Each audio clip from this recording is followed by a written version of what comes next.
বিশ্ব সমৰ্থনত তথা আমাৰ এনডিএৰ অসম গণ পৰিষদৰ প্ৰাৰ্থী শ্ৰীযুত ফণীভূষণ তাৰ ফণীভূষণ চৌধুৰীৰ দ্বাৰা সমৰ্থনত সকলো ওলাই আহিছে। গতিকে এটা অভূতপূৰ্ব পৰিৱেশ। সকলোৱে বিচাৰে যে ডাবল ইঞ্জিন চৰকাৰৰ লগত সংযুক্ত হওঁ আমি। প্ৰত্যেকটো ভোট যাব বিজেপিলৈ, বিজেপিৰ জৰিয়তে নৰেন্দ্ৰ মোদী দেৱলৈ।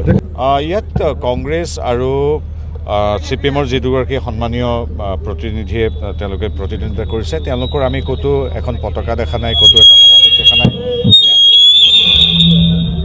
তেওঁলোকৰ মাত্ৰ আমি প্ৰেছ বিজ্ঞপ্তি দেখিছোঁ, তেওঁলোকৰ নেতাসকলে মাজে মাজে দুই এটা কথা কোৱা টিভিত দেখিছোঁ। তাৰ বিপৰীতে মীৰাম বৰঠাকুৰেই হওক বা ইয়াৰ যিগৰাকী সন্মানীয় কংগ্ৰেছ প্ৰাৰ্থী তেওঁৱেই হওক, তেওঁৰ লগত কোনো নেতাই নাই।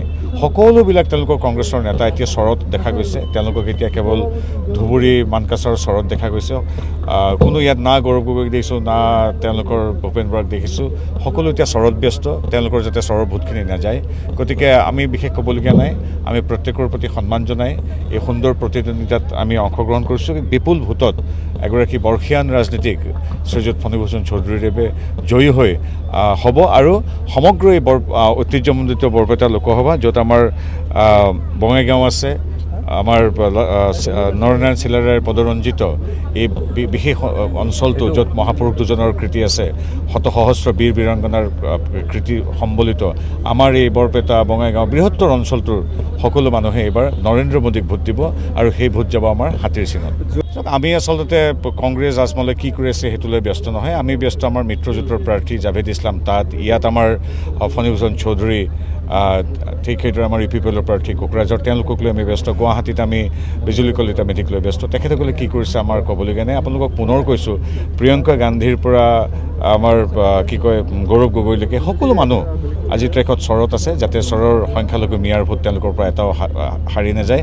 তাৰ বিপৰীতে খিলঞ্জীয়া হিন্দু মুছলিম খ্ৰীষ্টান জৈন বুদ্ধিষ্ট প্ৰতিটো জাতি জনগোষ্ঠীৰ বিচৰণ ভূমি, খিলঞ্জীয়া ভূমিপুত্ৰৰ এই অধ্যুষিত এলেকাত আমি হাতে হাত ধৰি আগবাঢ়িছোঁ। ধুবুৰীতো আমি একেধৰণে আছোঁ, কিন্তু আমাৰ কেৱল দৃষ্টি সেই চৰ অঞ্চলত নহয়, আমাৰ সেই দৃষ্টি ঐতিহ্যমণ্ডিত বঙাইগাঁৱত যিদৰে আছে, বৰপেটা চহৰত আছে।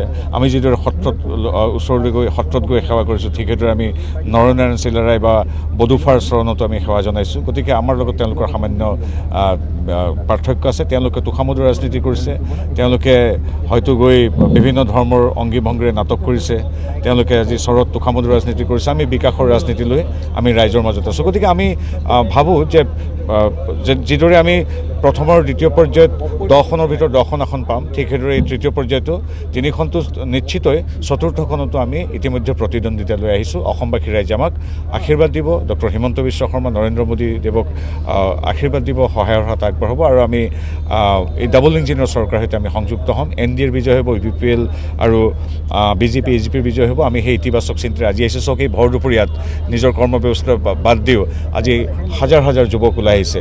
এই যুৱকৰ বেছিভাগৰ একো ৰাজনীতিৰ লগত সম্পৰ্ক নাই। ইয়াত যিমান যুৱক আছে সকলো ভাৰতীয় যুৱ মৰ্চাৰ সদস্য নহয়। আপোনালোকে কথা পাতিলে গম পাব।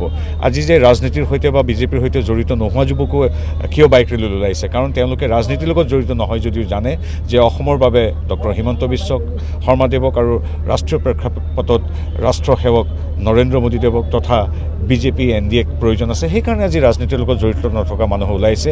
এই বুজায় যে আমি এক শক্তিশালী দেশ নিৰ্মাণৰ বাবে আজি নতুন প্ৰজন্ম সম্পূৰ্ণৰূপে সাজু।